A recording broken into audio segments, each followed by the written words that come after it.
추미애 법무부 장관이 검찰총장의 의견을 듣지 않고 인사를 강행했다는 지적에 대해 윤석열 총장이 자신의 명을 거역한 것이라고 반박했습니다. 합법적 인사다, 검찰 학살이다, 정치권의 공방이 뜨겁습니다.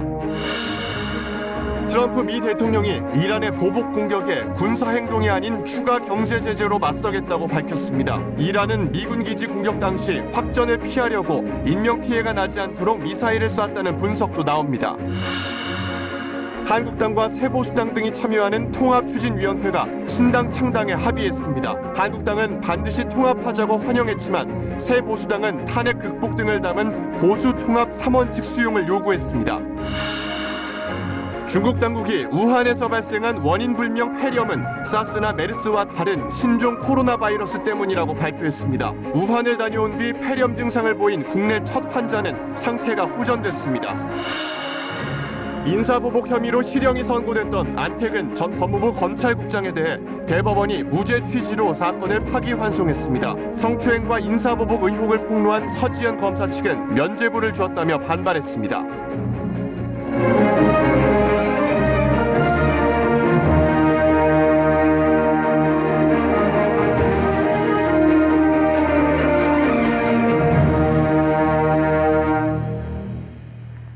안녕하십니까. KBS 9시 뉴스입니다.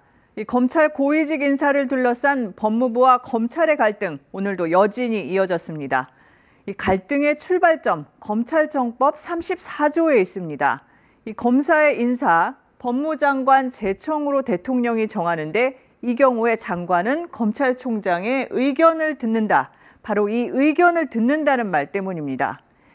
이 문구가 생긴 건 노무현 정부 때죠. 2004년인데 바로 송광수 당시 검찰총장의 이 발언 때문이었습니다.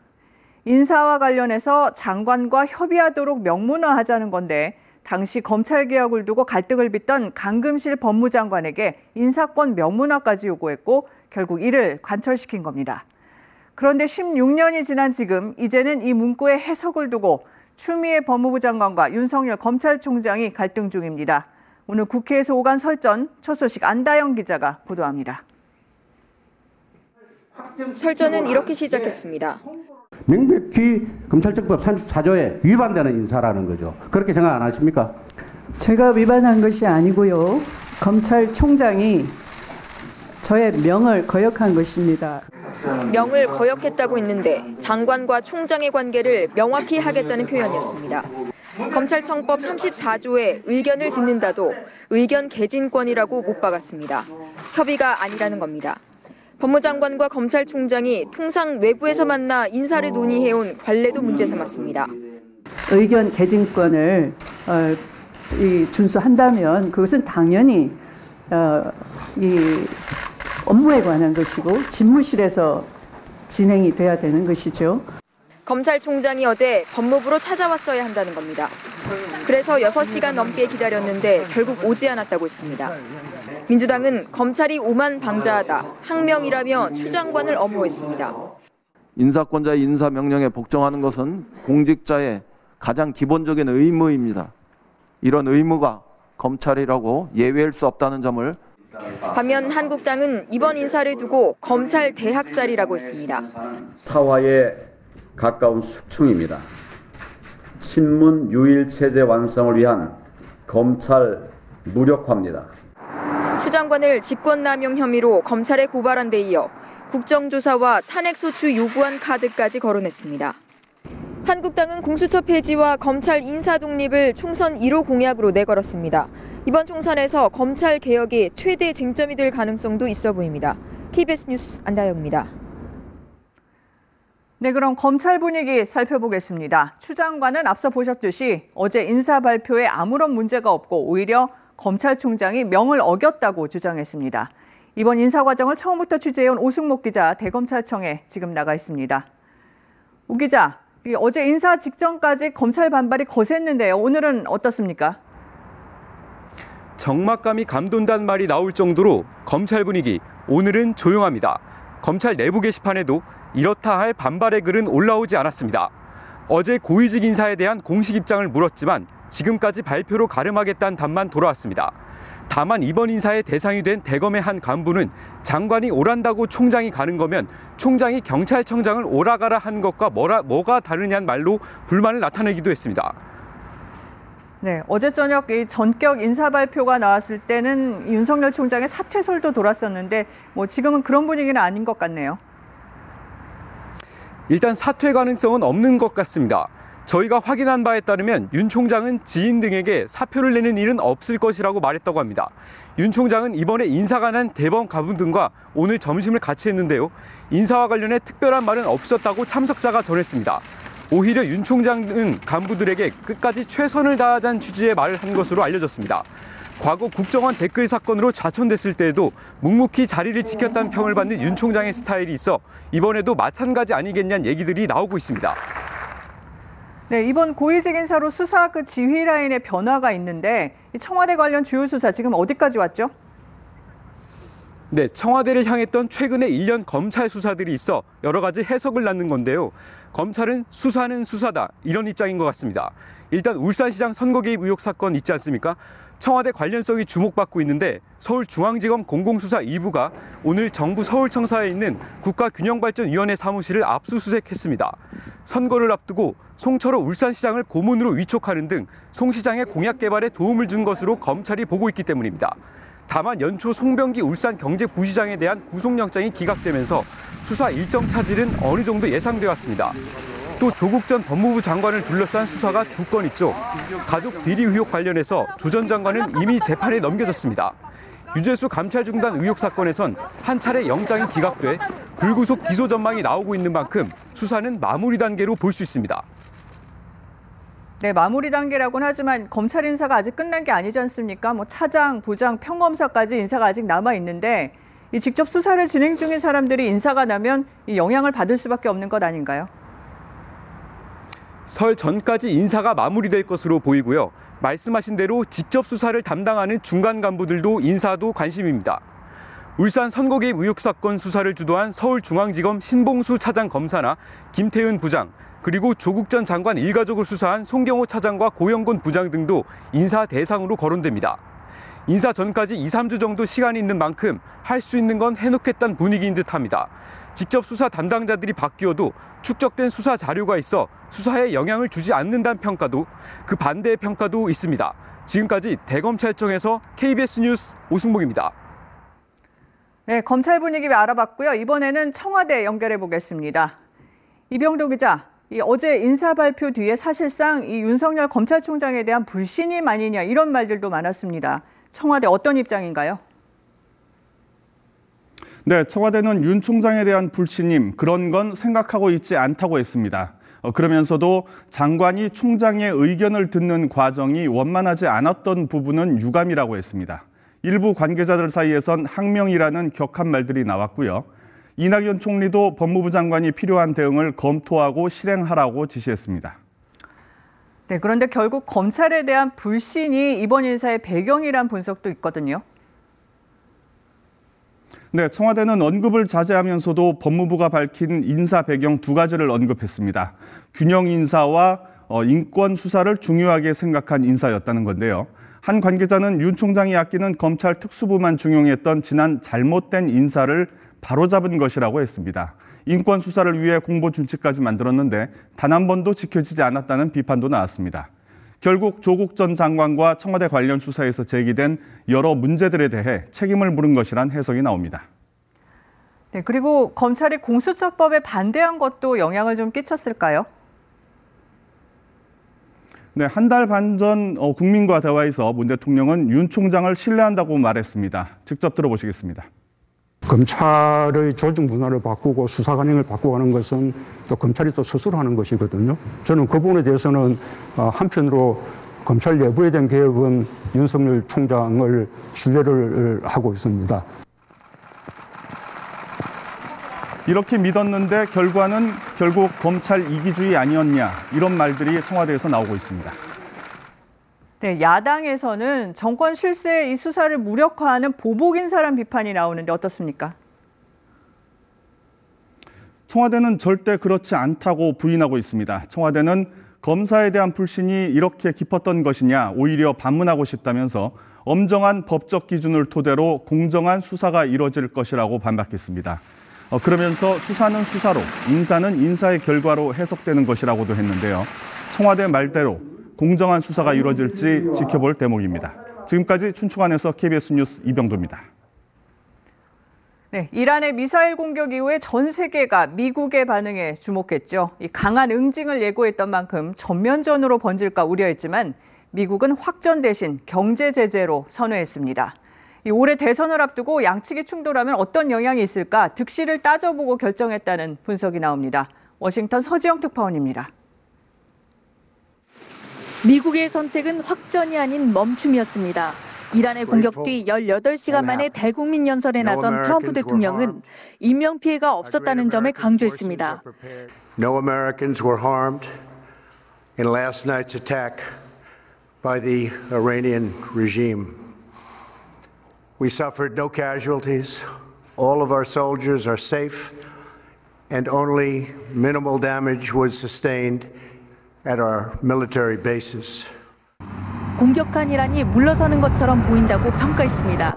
이는 당사국과 세계에 모두 좋은 일이라며 군사력 사용을 원치 않는다고 밝혔습니다. 사상자가 발생하지 않은 점을 명분 삼아 파국을 피한 셈입니다. 대신 핵카드를 꺼낸 이란에 대해선 추가 제재라는 경고장을 꺼내들었습니다. 구체적인 추가 제재 방안을 언급하진 않았지만 2018년 5월 이란 핵합의에서 탈퇴한 뒤 조치한 3국 기업까지 대상으로 하는 세컨더리 보이콧, 그리고 원유 제재 조치 등을 더 옥죄일 것으로 예상됩니다. 미 언론들은 재선에 도전하는 트럼프 대통령이 양측의 충돌로 인한 경제 하락 등을 우려한 것이 이번 결정에 영향을 미쳤다고 분석했습니다. 시장은 즉각 반응했습니다.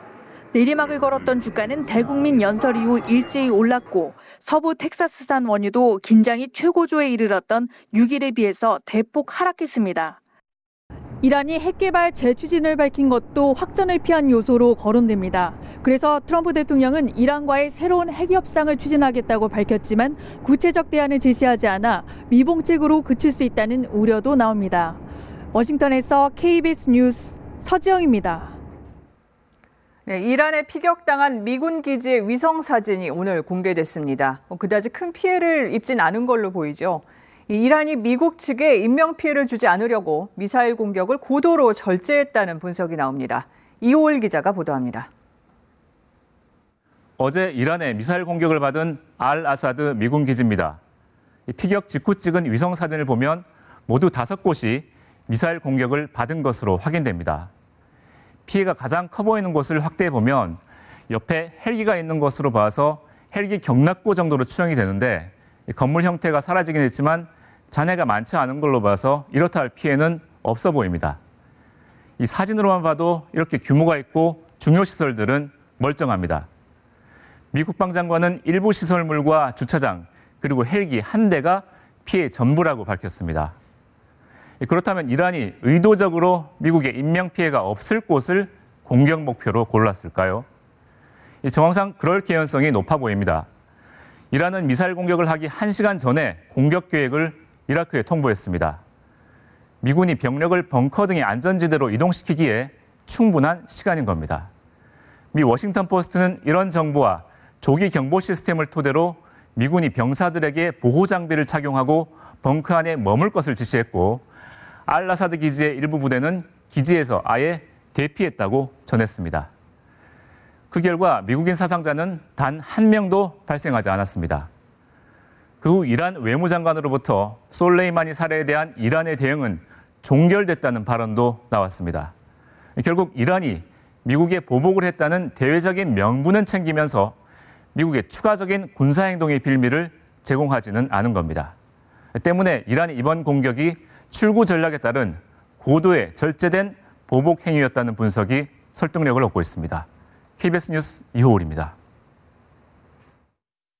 네, 앞서 보신 것처럼 미국과 이란의 무력 대립은 어느 정도 진정 국면으로 접어든 것 같은데요. 그런데 오늘 이라크 바그다드에 미국 대사관이 있는 보안구역 일명 그린존에 또다시 로켓 2발이 떨어졌습니다. 이 트럼프 대통령이 무력 사용 안 하겠다는 취지의 대국민 성명을 발표한 지 5시간 만입니다. 이 바그다드 그린존은 지난 4일 밤에도 박격포 공격을 받았죠. 이 그린존에는 우리나라 대사관도 있습니다.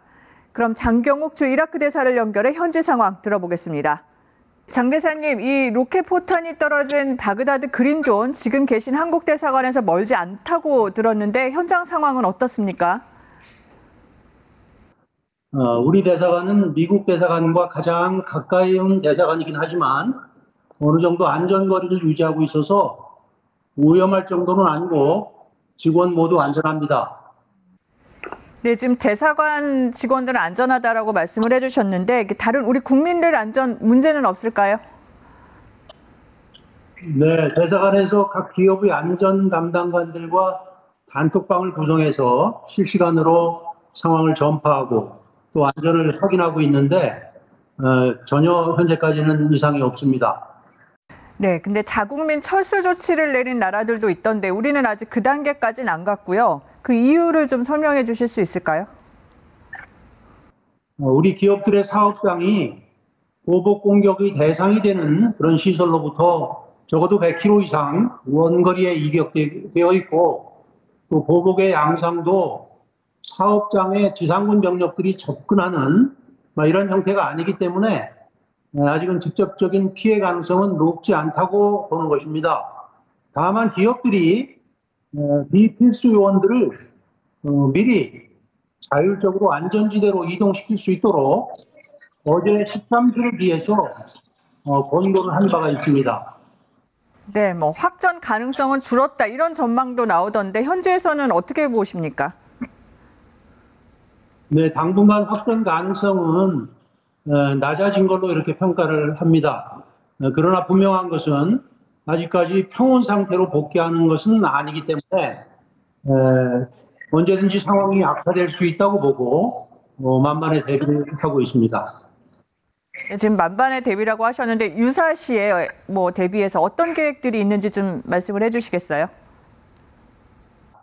최악의 경우는 철수에 대비해서도 상황에 따라서 어떤 수단으로 어떤 절차로 시행을 할지 우선순위를 다 정해서 준비해 놨고 또 정부에서도 적극적으로 지원하고 있습니다. 네, 장 대사님 귀한 시간 내주셔서 감사합니다. 네, 감사합니다. 네, 이런 가운데 호르무즈 해협 파병과 관련해 강경화 장관이 이 한국과 미국 입장이 반드시 같을 수는 없다고 말했습니다. 이란과의 관계도 고려해야 한다면서 신중한 입장을 보였습니다. 김경진 기자입니다. 국회 외통위 전체 회의에 출석한 강경화 장관. 호르무즈 해협 파병 문제에 대한 의원들의 질문이 쏟아졌습니다. 우리나라 함정의 파병을 그때 검토를 했고 또 긍정적으로 결론을 내린 적 있죠. 확정적으로 결론은 내리지는 않았습니다. 미국의 파병 요청과 관련해 한국과 미국의 입장이 반드시 같을 수는 없다고 답변했습니다. 미국의 입장과 우리의 입장이 반드시 물론 정세 분석에 있어서나 또 그 중동 지역에 있는 우리 나라들과의 우리 양자 관계를 고려했을 때 반드시 같을 수는 없다고 생각을 합니다. 장관이 공개적으로 한미 간 입장 차이를 언급한 건 처음입니다.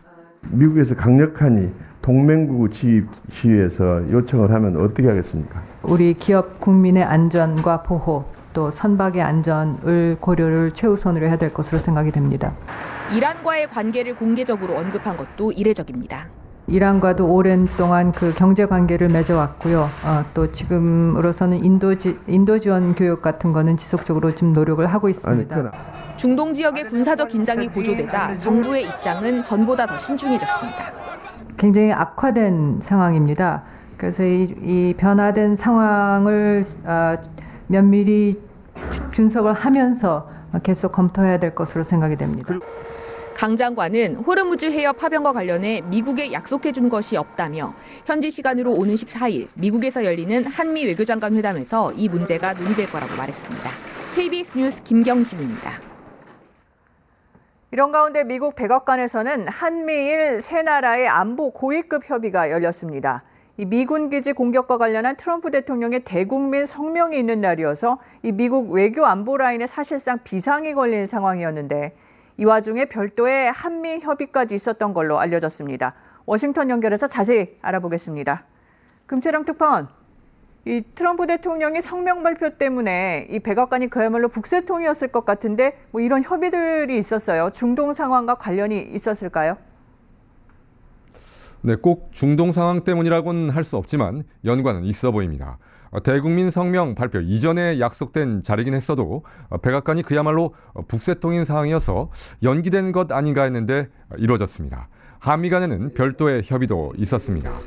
호르무즈 파병과 관련한 언급도 있었을 것으로 보이지만 공식적으로 확인된 것은 일체 없는 상황입니다. 다만 미국이 중동 정세를 설명하면서 직간접적으로 한국 역할의 필요성을 설명했던 것으로 알려지고 있습니다. 한국이 어떤 입장을 표명을 했는지는 구체적으로 확인되지 않고 있습니다. 외교 소식통은 미국의 인도태평양 전략의 관점에서 한미일 세 나라 안보 협의가 이루어진 측면이 있다 이렇게 말했습니다. 한반도는 물론 중동 정세 논의에서도 동맹국으로서의 역할이 거론됐을 가능성을 상징한 언급으로 보입니다. 네, 이 비핵화 또 남북 관계도 논의됐을 것 같은데요. 어떤 얘기들이 나왔다던가요? 네, 교착 상태의 비핵화 문제를 풀기 위한 논의가 있었고 남북 관계 진전 필요성에 대한 우리 측의 설명도 있었던 것으로 알려지고 있습니다. 문재인 대통령이 김정은 위원장 답방 재추진 의사를 밝힌 만큼 비핵화 협상 진전 차원에서도 남북관계 개선의 필요성이 언급된 것으로 보입니다. 다만 미국의 입장이 비핵화와 남북관계가 같이 가야 한다는 입장인 만큼 한미 양측의 입장 조율이 어떻게 이루어졌는지는 확인되지 않았습니다. 한미 간 방위비 분담금 협상과 관련한 얘기도 오갔을 것으로 보이지만 구체적인 내용은 전해지지 않았습니다. 다만 미 국무부 관계자가 어제 기자들과 비공개 브리핑을 했는데 여기서 6차 회의를 곧 시작할 것이라는 언급이 있었고 지난해 협상에 진전이 있었다는 언급이 있었습니다. 지금까지 워싱턴에서 전해드렸습니다. 네, 다시 정치권 소식 전해드리겠습니다. 지금 국회에서는 자유한국당 의원들이 불참한 가운데 본회의가 진행되고 있습니다. 민생법안에 이어 검경수사권 조정 법안도 상정될 것으로 보입니다. 국회 취재 기자를 연결합니다. 송낙규 기자, 당초 오후 2시에 본회의 열리기로 했었는데 많이 늦어졌군요. 네, 예고했던 시간을 한참 넘겨서 저녁 7시에 시작됐습니다. 자유한국당이 어제 검찰 인사에 대해 반발하면서 지금 나라 상황이 법안을 처리할 때가 아니다. 본회의는 연기하자고 요구했기 때문입니다. 이 지금 현재의 법안 처리가 이거보다도 훨씬 더 중요한 대한민국의 자유민주주의와 시장경제, 우리나라의 근본적인 정체성 자체가 지금 흔들리는 이런 폭거 앞에 이대로 있을 수는 없다라는 것.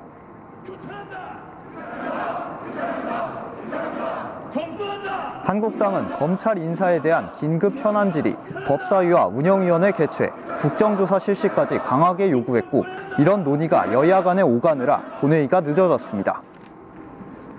예, 한국당의 이런 요구를 민주당이 받아들이지 않았고 다른 야당들과 회의를 강행한 거죠? 네, 민주당과 바른미래당, 정의당과 평화당, 대한신당, 그러니까 선거법과 공수처법을 처리할 때 힘을 모았던 이른바 4+1만 본회의에 참석했습니다. 150여 명 정도가 모였는데 의결정족수인 148명을 간신히 넘는 의원 숫자입니다.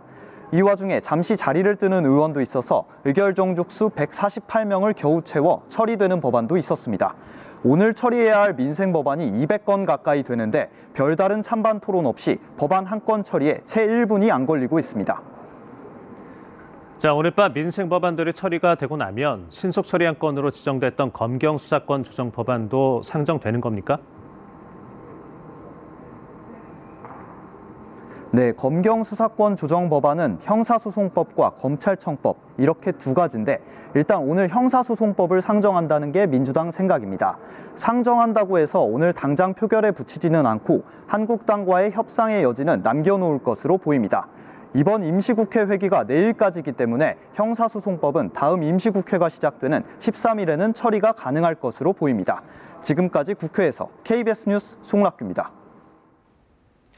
네, 총선을 앞두고 보수 통합의 본격적인 실무 작업이 시작됐습니다. 통합추진위원회가 신당을 꾸려 총선을 치르는 데 합의한 겁니다. 한국당은 반드시 통합하겠다며 환영했지만 새 보수당은 조건을 내걸고 있어 풀어야 할 숙제도 남아 있습니다. 이세영 기자입니다. 보수 진영 통합을 위한 통합추진위원회가 구성됐습니다. 보수와 중도를 아우르는 정당과 시민단체가 모여 신당을 창당하자는 겁니다. 새로운 보수당뿐만이 아니라 중도에도 여러 세력이 있고 또 앞으로 안철수 대표도 들어올 것이고. 한국당은 환영했습니다. 분열은 국민 불복종이라면서 새로운 보수당의 결단을 요구했습니다. 마음의 빗장을 조금씩만 풀어주십시오. 반드시 통합해서 국민의 뜻을 따르겠습니다. 아무리 미워도 새 보수당과 통합해야 이깁니다. 한국당 초재선 의원들도 통합에 힘을 실었습니다. 기득권을 내려놓겠다면서 당협위원장 등의 거취도 지도부에 맡겼습니다. 삼원칙의 수용을 뛰어넘어서 더 큰 틀의 모습을 보여줘야 된다. 새보수당은 조건을 걸었습니다. 한국당 황교안 대표가 탄핵의 강을 건너자고 한 유승민 의원의 보수통합 3원칙을 수용하겠다고 직접 밝히라는 겁니다. 본인 입으로 확답을 해야 된다는 거죠. 본인 입으로. 그래야 안정적으로 우리가 가는 것이지. 황 대표는 통합의 과정이라며 즉답을 내놓지 않았습니다. 이런 가운데 정계 복귀 의사를 밝힌 안철수 전 의원은 정치 개혁을 위해 세대 교체를 하자고 밝혔습니다. 태수를 새 무대에 담아야 할 때가 왔습니다. 저도 이러한 담대한 변화의 미랄이 되겠습니다. 안 전 의원은 설 연휴 전 귀국할 것으로 알려졌습니다. KBS 뉴스 이세연입니다. 새해 초부터 5,000명 넘는 중국 단체 관광객이 우리나라를 찾았습니다. 2017년 사드 사태 이후 가장 많은 규모인데요. 중국에서 한류를 금지시킨 이른바 한한령이 풀리지 않을까 하는 기대감이 커지고 있습니다. 박재호 기자입니다. 중국인 5,000명이 회의장을 가득 메웠습니다. 한 중국 건강식품 판매회사가 한국에서 기업 회의를 열고 있는 것입니다. 이 회사는 이번 교류를 바탕으로 한국 시장 진출을 희망하고 있습니다. 我们韩国市场呢，代理商做的也是比较不错的，我们也是比较重视韩国的市场。 전략회의 도중 점심시간이 되자 햄버거와 치킨 5,000개가 배달됐습니다. 같은 시각 주방에서는 5,000명의 저녁 만찬 준비가 한창입니다. 소스를 너무 적게 부으면 안 돼요. 열흘 전부터 준비한 소고기와 닭고기, 해산물 요리 등 전체 만찬 메뉴는 모두 22가지. 무게만 무려 5톤이 넘습니다. 회의를 마친 직원들은 시내 쇼핑에 나섰습니다. 면세점이 아닌 일반 옷가게에서 진짜 한류를 즐기고 있습니다. 想感受一下韩国当地的这些风土人情，然后还有就是吃吃美食。 인천시는 쇼핑타운 앞 광장에 중국 기업 이름을 붙여주고 더 많은 기업 관광객 유치에 나섰습니다. 5박 6일 동안 우리 일용당 임직원들이 이곳에서 쓰고 갈 그 돈을 216억 정도로. 관광업계는 올 상반기에 시진핑 주석의 한국 방문이 이루어지면 한한령이 사실상 풀릴 것으로 기대하고 있습니다. KBS 뉴스 박재우입니다. 네, 이런 기대감과 달리 걱정스러운 문제도 있습니다. 바로 중국 우한에서 발생한 원인 불명의 폐렴 얘기입니다. 중국 당국이 이번 폐렴은 신종 코로나 바이러스 때문이라고 발표했습니다. 하지만 이 바이러스가 얼마나 심각한 건지 자세한 내용은 밝히지 않고 있어서 불안감이 사그라들지 않고 있습니다. 베이징 강민수 특파원입니다.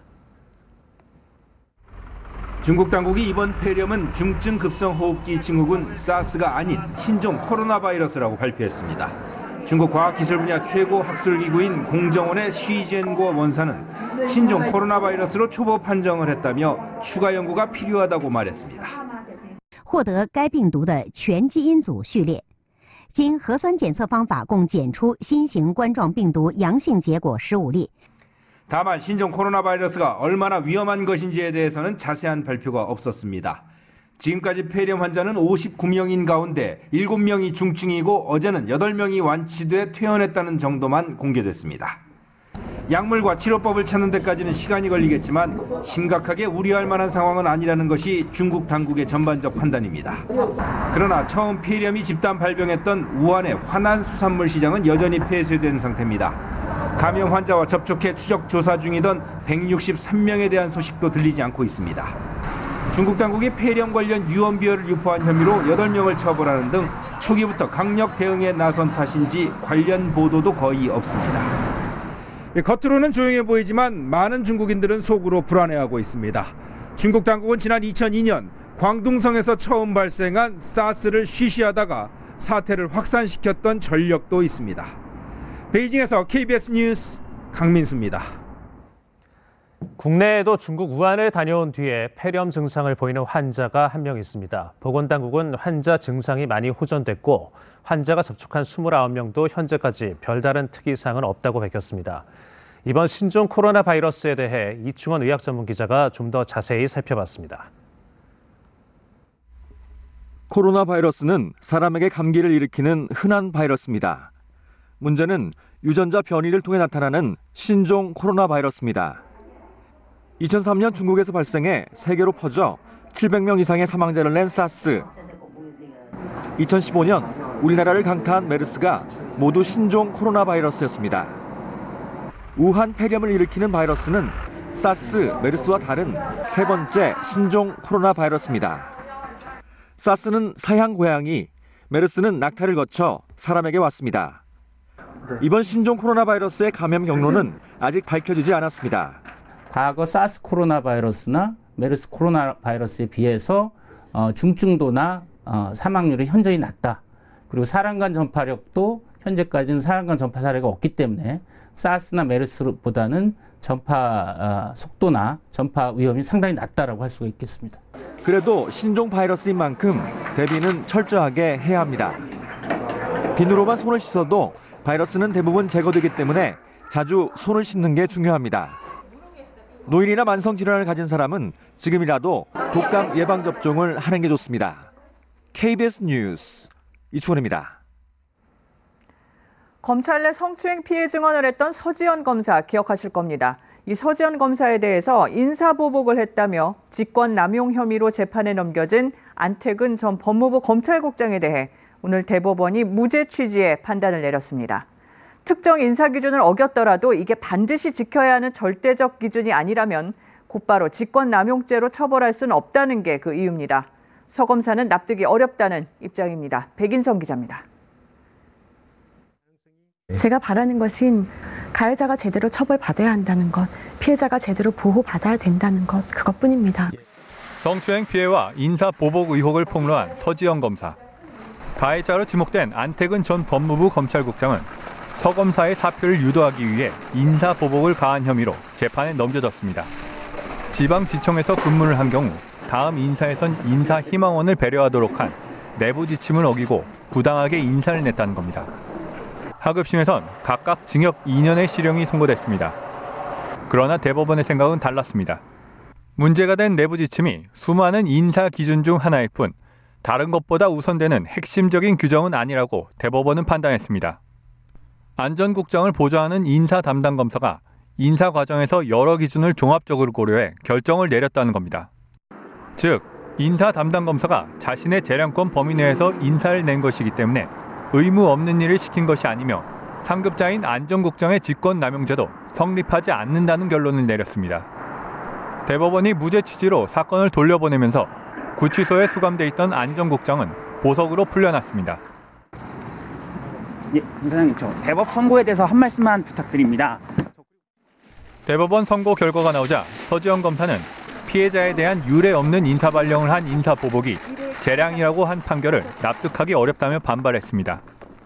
검찰도 대법원이 인사권자의 재량 범위를 잘못 판단했다며 파기환송심에서 이를 지적하겠다고 밝혔습니다. KBS 뉴스 백인성입니다. 자녀 입시 비리와 사모펀드 불법 투자 의혹 등으로 재판에 넘겨진 정경심 교수의 공판 준비 기일이 오늘 이례적으로 비공개로 진행됐습니다. 그동안 재판부와 검찰이 다투는 듯한 모습을 보인 게 부담이 된 거 아니냐는 분석도 나오는데요. 이 정식 재판은 오는 22일 열립니다. 이지훈 기자입니다. 조국 전 법무부 장관의 부인 정경심 교수가 딸의 동양대 표창장을 위조한 혐의로 재판에 넘겨진 게 지난해 9월입니다. 해를 넘겼지만 아직 정식 재판은 시작도 못했습니다. 예비 재판인 공판 준비 기일만 오늘까지 5차례나 열렸습니다. 게다가 앞선 공판 준비 기일에선 재판부가 검찰에 수십 차례 앉으라고 말하며 발언을 제지하고 퇴정까지 경고했지만 검사 측이 자신들의 이의 제기가 조서에 빠졌다며 계속 항의하는 등 타행이 빚어지기도 했습니다. 이런 이유 때문인지 재판부는 오늘 이례적으로 공판 준비 기일을 비공개로 진행했습니다. 공판 준비 절차를 원활히 진행하기 위해서라는 게 재판부 설명입니다. 오늘 준비기일에서는 표창장 위조 사건에 대해 검찰이 2번 기소한 부분을 정리하기로 했는데 이중기소라는 변호인 측 주장에 대해 재판부는 검찰이 입증 계획을 밝혀달라고 주문했습니다. 현재로선 표창장 위조 혐의 관련 2차례 기소건과 사모펀드 의혹까지 정 교수 관련해 모두 3개의 재판이 유지되고 있습니다.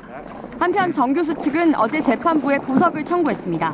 검사와 대등한 위치와 조건 하에서 자기 자신을 방어해야 되는데 교도소에 수감된 상태에서 그리고 건강도 그렇게 좋은 건 아닌 상태에서 방어권을 행사하기에는 너무나 힘들다.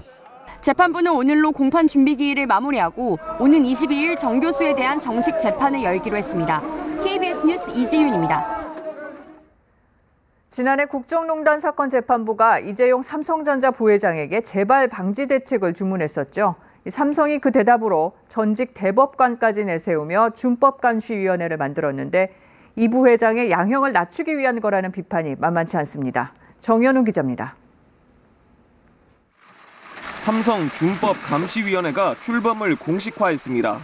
위원장은 김지형 전 대법관, 법조계와 시민단체 등 외부 위원 6명과 이인용 삼성 고문이 이름을 올렸습니다. 준법 경영은 삼성을 넘어 우리 사회 전반의 중요한 의제입니다.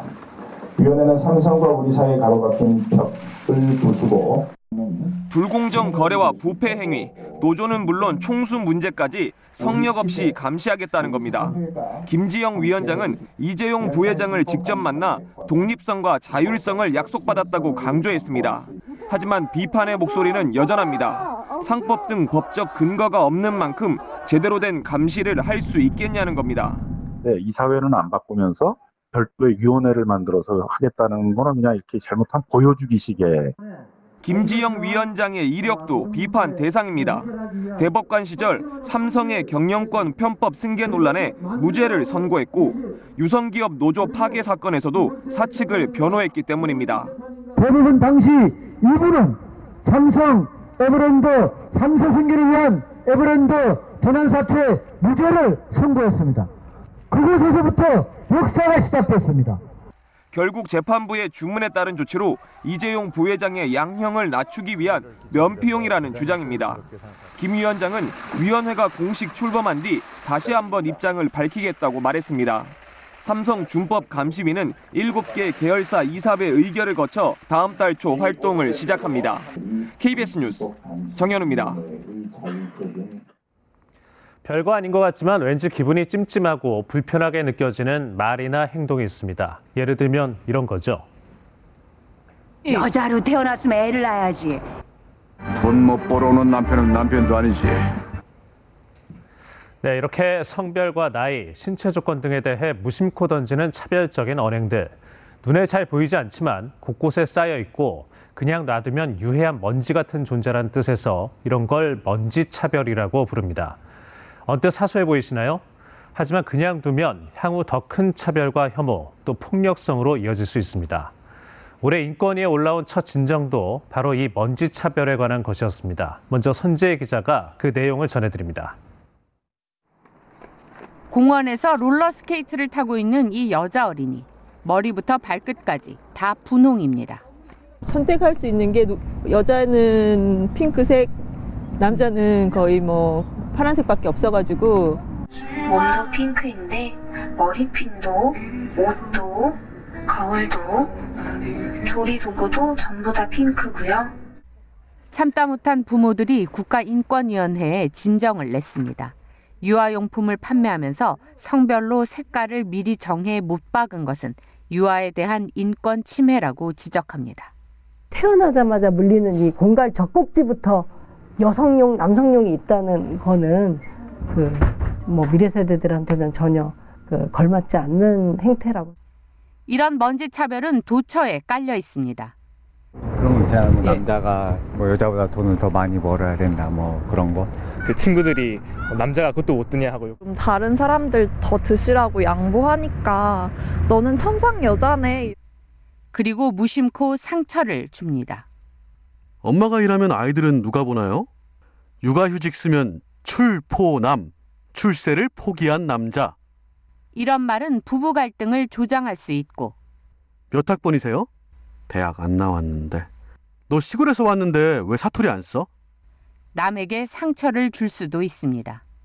너무 이렇게 다른 사람의 사적 영역에 너무 많이 개입하고 그러면서도 자기가 개입하고 있고 그걸 상대방에게 불편함을 주고 있다는 사실조차를 인식도 못하고. 무심코 행해지는 먼지 같은 차별들이 계속 쌓이다 보면 성별과 지역, 세대 간 갈등 조장이나 소수자에 대한 혐오 같은 더 큰 문제로 이어질 수 있습니다. 사회 분열과 갈등을 해소하려는 노력, 이런 먼지 차별을 없애는 것이 그 첫 시작일 수 있습니다. KBS 뉴스 선재입니다. 네, 이런 차별적인 언행들, 하지만 일일이 대응하기란 쉽지 않습니다. 괜히 나만 예민한 사람으로 보이는 거 아닐까 걱정스럽기 때문입니다. 그런데 이러다 보면 스트레스를 받게 되고 결국 건강까지 해친다는 조사 결과가 나왔습니다. 차별을 경험한 직장인은 심혈관 질환에 걸릴 위험이 최대 8배까지 높아진다고 합니다. 이어서 박광식 의학 전문 기자입니다. 직장에서 소외감을 느낀다는 20대 비정규직 여성입니다. 같은 공간에서 일하면서도 정규직 직원들과 쉽게 섞이기 힘든 분위기였습니다. 회식 자리에 불러주지 않는다던가 신규 직원들과의 그런 인사하는 자리에도 참석하지 못했었고 간식이나 음료를 시킬 때도 물어보지 않는. 그럴 때마다 스트레스도 많이 받습니다. 한 번, 두 번은 모르지만 이게 쌓이다 보면 그런 차별들이 스트레스가 되잖아요. 그러면 이제 명치 쪽이 답답하면서 호흡도 가팔라고. 서울대 보건대학원 조사 결과 13%가 직장 내 차별을 당한 적이 있다고 응답했습니다. 구체적으로 나이 때문에 겪은 차별이 제일 많았고 학력, 고용 형태, 성별, 출신 순이었습니다. 이렇게 만연한 직장 내 차별은 근로자의 건강에 큰 영향을 끼칩니다. 실제로 직장 내 비정규직 차별이나 성차별을 당한 경우 심혈관 질환 위험은 2배 이상 높았습니다. 특히 출신이나 학력 차별의 경우 4배 가까이 치솟았습니다. 스트레스가 심하면은 교감신경이 항진되고 카테코라민이라는 호르몬이 체내에 증가하고 그 결과 심관계통이 전부 다 무리한 일을 하게 되는 거죠. 이뿐만 아니라 아파도 쉬지 못하고 출근해야 하는 경직된 조직에 속한 경우 차별로 인한 심장 악영향이 최대 8배까지 증폭됐습니다.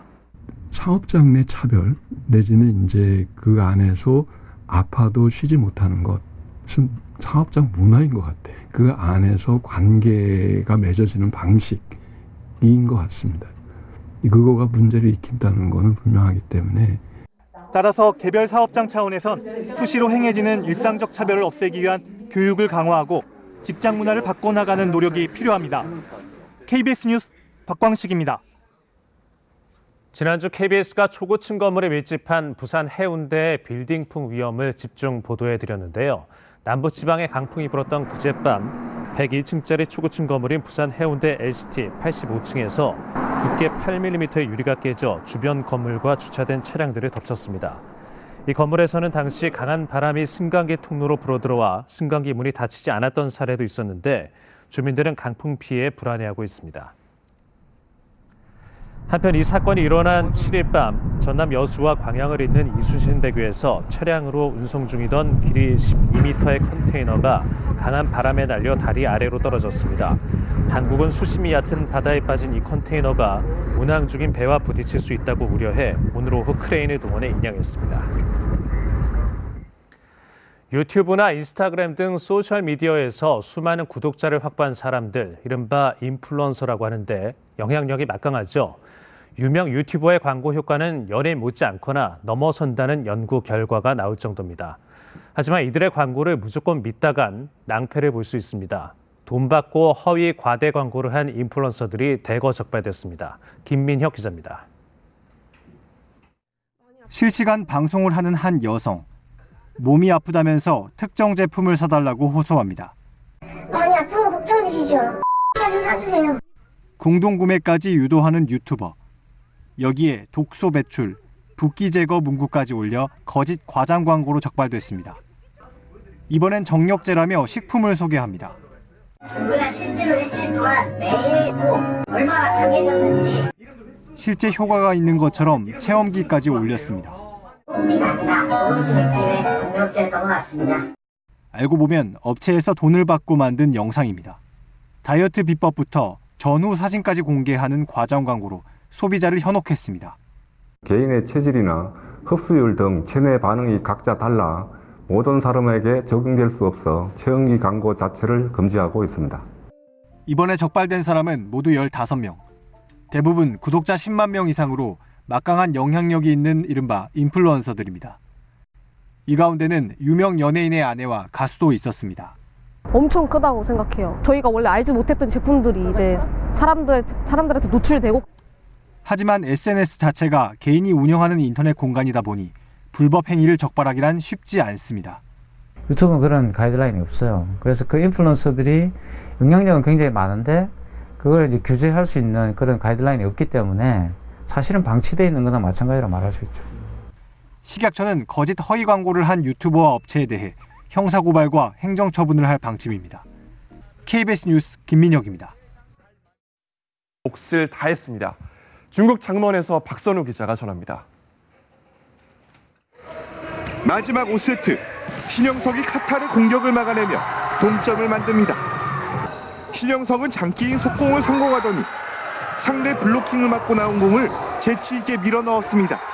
주장의 투지로 흐름을 바꾼 우리나라는 박철우가 어려운 상황에서 공격을 성공하며 앞서가기 시작했습니다.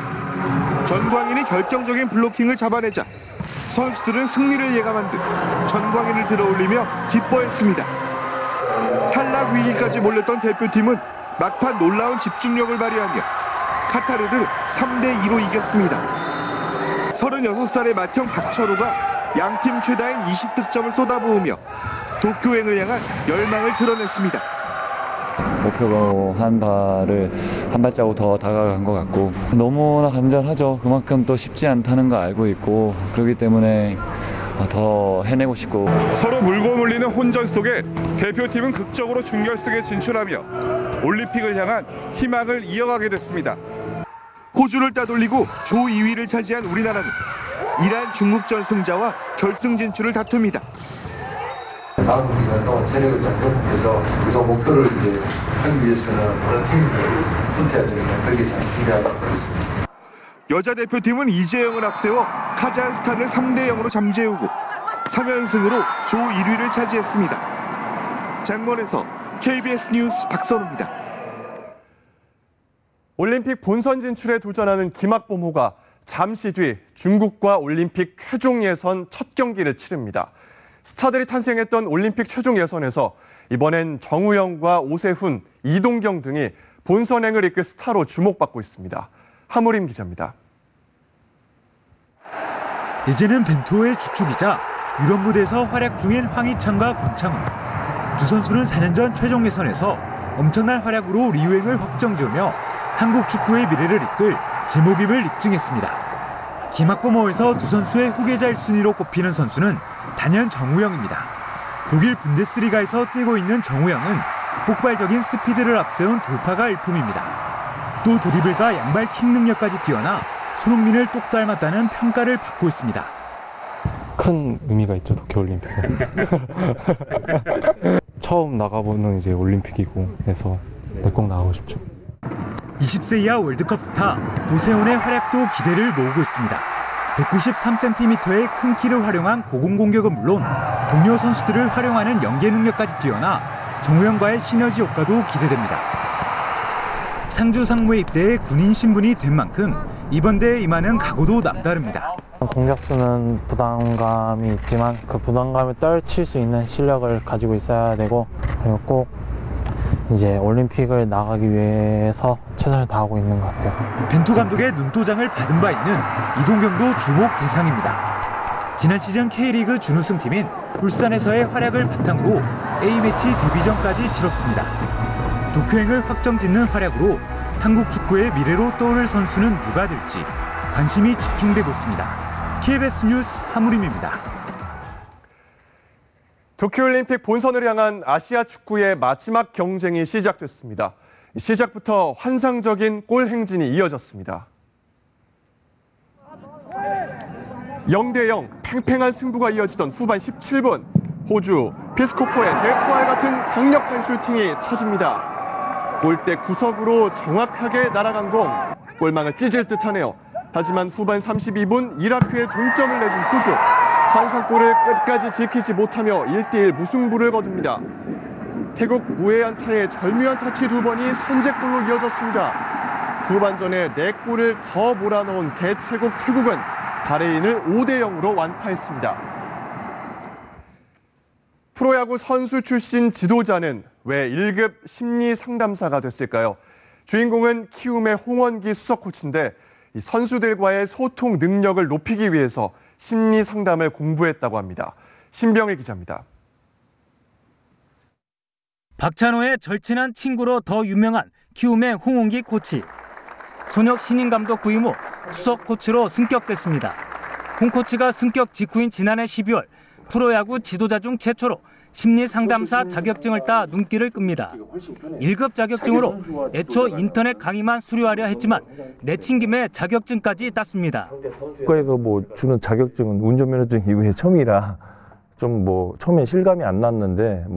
키움에서만 코치 경력 12년째.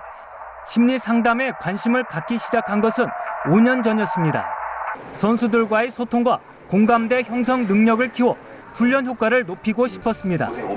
일단 선수들과의 어떤 소통이 더 우선시 돼야지만 이 어떤 기술 훈련에 극대화를 시킬 수 있다는 어떤 그런 확신이 서가지고 그쪽에 공부를 하게 된 거죠. 홍 코치는 특히 슬럼프에 빠진 선수들과 노장들을 상대로 자격증 효과를 발휘하고 싶어합니다. 고참 선수들과의 어떤 대화를 통해서 또 상담을 통해서 그 선수들이 그라운드에서 최상의 플레이를 할 수 있도록 옆에 도와야 되고, 좀 더 전문적인 분야도 파고들 계획입니다. 스포츠 심리 상담사라는 어떤 그런 쪽에 공부를 좀 더 하고 싶어서 좀 시작을 했습니다. 경청과 존중을 강조한 홍원기 코치의 심리 상담이 키움에 어떤 변화를 가져올지 궁금합니다. KBS 뉴스 신병일입니다. 베트남 축구대표팀의 박항서 감독은 연일 새 역사를 쓰며 베트남 축구 한류 전성시대를 열었죠. 그리고 이번에 양학선과 함께 한국 체조 사상 첫 올림픽 금메달을 만든 조성동 전 감독이 베트남 대표팀을 맡게 돼 체조 한류 열풍을 예고하고 있습니다. 박주미 기자가 전합니다. 양학선이 런던 올림픽 도마 금메달을 확정짓던 때에도 유홍열의 세계선수권 첫 금메달과 여홍철의 올림픽 은메달 등 한국 체조의 역사적인 순간엔 그가 있었습니다. 2013년 체조 지도자 생활을 마감했던 그가 베트남에서 다시 지휘봉을 잡습니다. 예전에 베트남 체조 선수단들이 우리 태릉 선수촌에 훈련을 한번 왔었어요. 지도 좀 해줬으면 하는 그 요구가 있었어요. 9월 달에 거기서 인터뷰를 하고 왔습니다. 베트남 도착과 동시에 박항서 감독 열풍을 단번에 느꼈습니다. 공항에서부터 도착하니까 이런 것도 있고 굉장히 국민적 호응도가 박항서라는 분을 굉장히 세계에 단 12명뿐인 명예 코치. 2024년 올림픽 출전에 사활을 건 베트남은 조 전 감독만이 답이었습니다. 유망주를 선발해 나이와 관계없는 경쟁으로 대표팀 기량 향상을 이끌고 여홍철과 양학선 등 경쟁자들이 따라하지 못할 독자 기술을 창조해 세계를 제패했습니다. 메달 따는 방법 굉장히 어려운 일이지만은 그래도 가는 길을 알기 때문에 누구보다도 좀 수월하지 않을까. 면접 현장에서 감독직 합의를 끝낸 뒤 대표팀 훈련까지 직접 지켜본 조 전 감독. 다음 달 초 출국해 계약서에 사인한 뒤 체조 박항서의 새 역사 쓰기가 시작됩니다. KBS 뉴스 박주미입니다. 여자농구 신인 드래프트에서 국민은행이 4.8%의 확률을 뚫고 1순위를 뽑아 최대여 허예은을 지명했습니다. 전체 구슬 21개 중 국민은행 구슬은 단 1개. 그런데 그 한계가 굴러나옵니다. 안덕수 감독도 자리를 박차고 일어났다가 믿을 수 없다는 듯 다시 하는데요. 국민은행 굿을 맞습니다. 4.8%의 기적 같은 확률로 1순위 행운을 얻은 국민은행은 청소년 대표팀 허예은을 지명했습니다. 한편 최하위권 탈출 경쟁이 벌어진 프로농구에선 LG가 오리온을 76대 64로 이겨 탈꼴찌에 성공했습니다. 스포츠 미투 사태 이후 첫 번째 개혁 법률안이 국회를 통과했습니다. 국회 파행에 막혀있던 스포츠계 성폭력 방지법이 1년여 만에 국회 본회의를 통과하면서 새로운 전환점을 맞게 됐습니다. 국회는 오늘 스포츠계 성폭력을 예방하고 가해자 처벌을 강화하는 국민체육진흥법 개정안을 통과시켰습니다. 이로써 스포츠 비리와 체육 인권 업무를 전담하는 가칭 스포츠 윤리센터가 신설되고 최대 20년간 성폭력 가해자의 자격을 박탈하게 됩니다.